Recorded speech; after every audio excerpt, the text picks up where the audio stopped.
All right. Good afternoon. How you guys doing? My name is Ishmael. I'm the owner of Notary Notary Services here in Massachusetts, and I just wanted to take some time out today to talk about some of the most common notarial act that I've come across within a few years I've been a notary, and that any new notary public will come across as well when they get started, when they start their business. And just take and as always, always take the time to educate yourself. Always take the time to know your state guideline, know what you can and cannot do as a notary public within this business.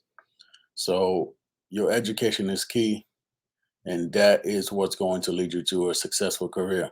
Whether you choose to do this part time, whether you choose to do this full time, whether you just you are contemplating becoming one and you're in the process of getting your commission. Know your state guideline, and you that right there will set you up for success. So some of the most common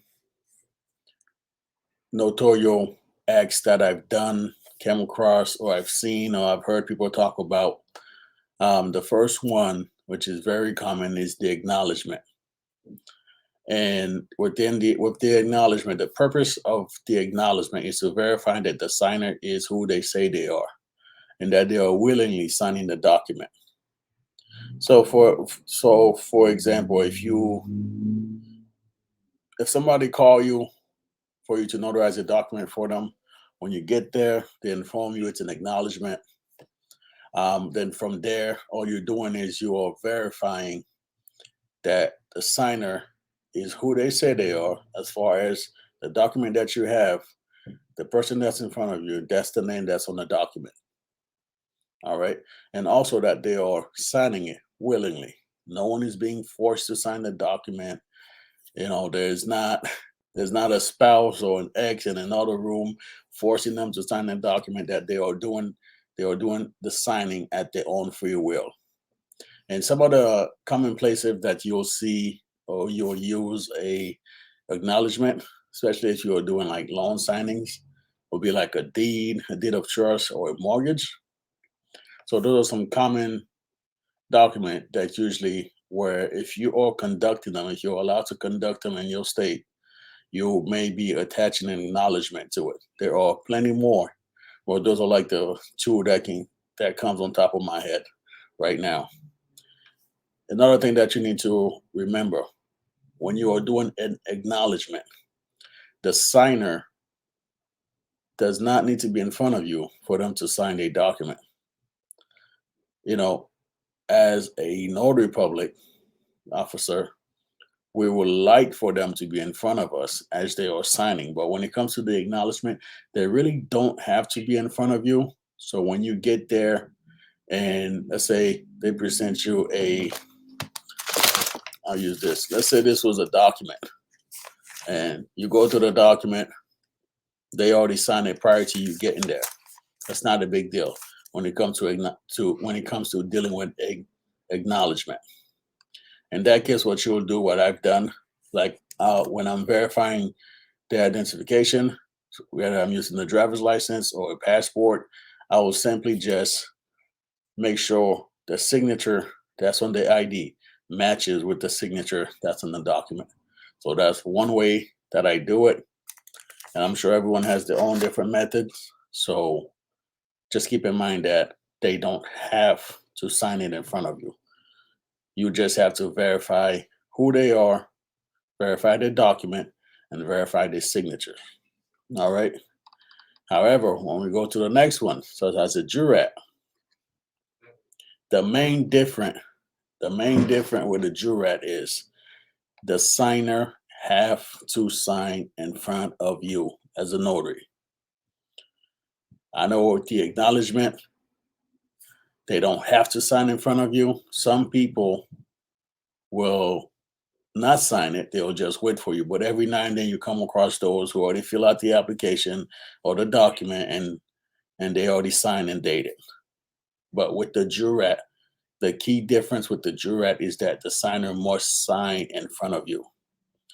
So pretty much where they are swearing to the contents of the document being truthful.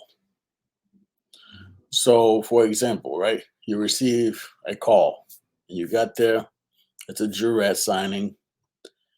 They told you it's a jurat that they have to complete. Then appear in front of you. Key thing is you identify them.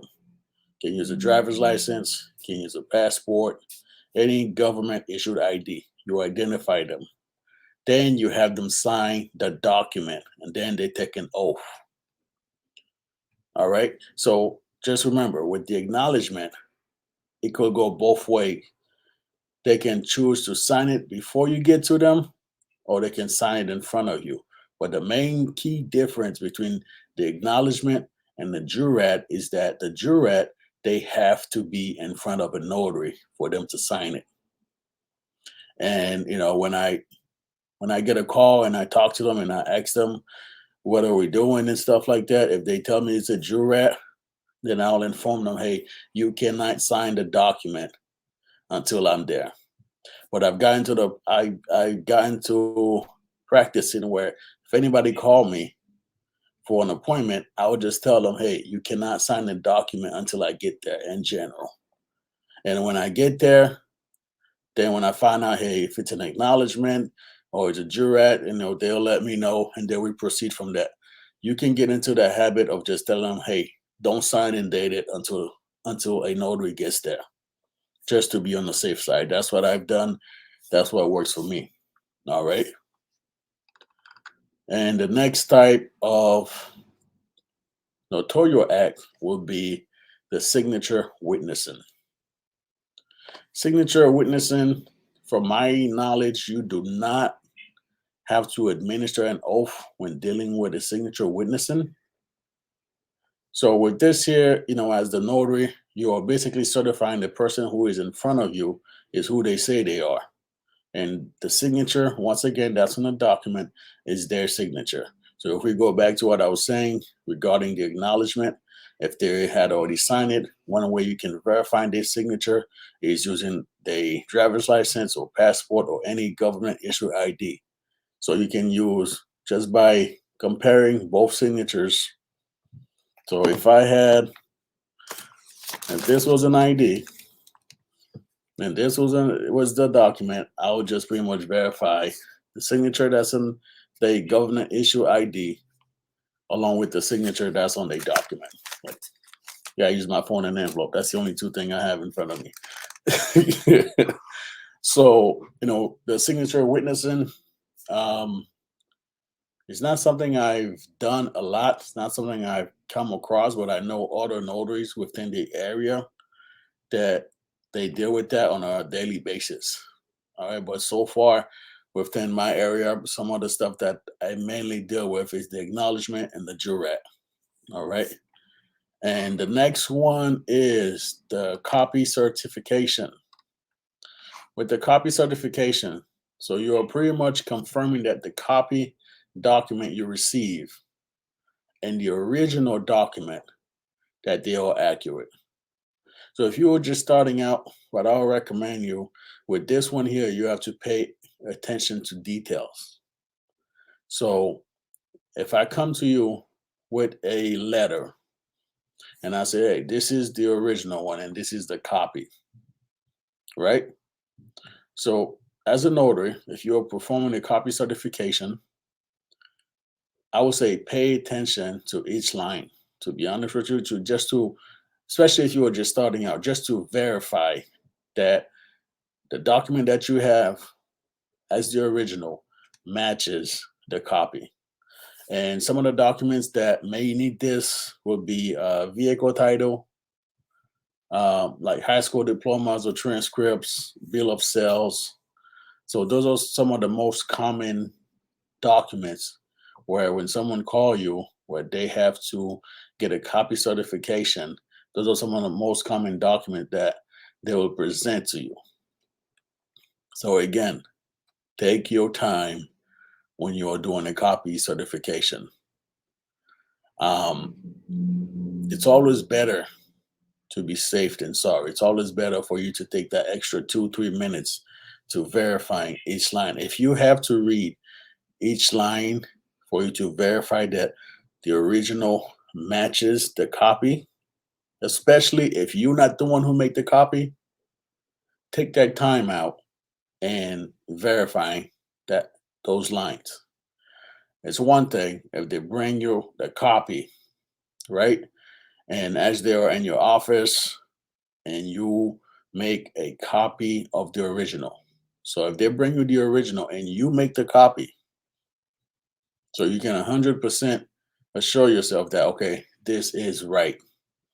But if they bring you the original plus a copy, take the time out that you need for you to make sure that that document is accurate.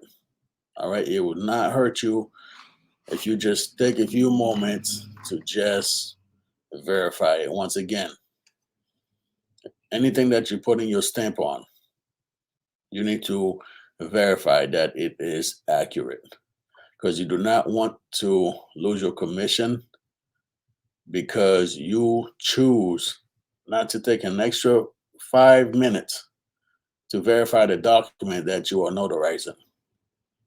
All right. Just take the time. That's all you have to do. Take the time. Make sure the document is.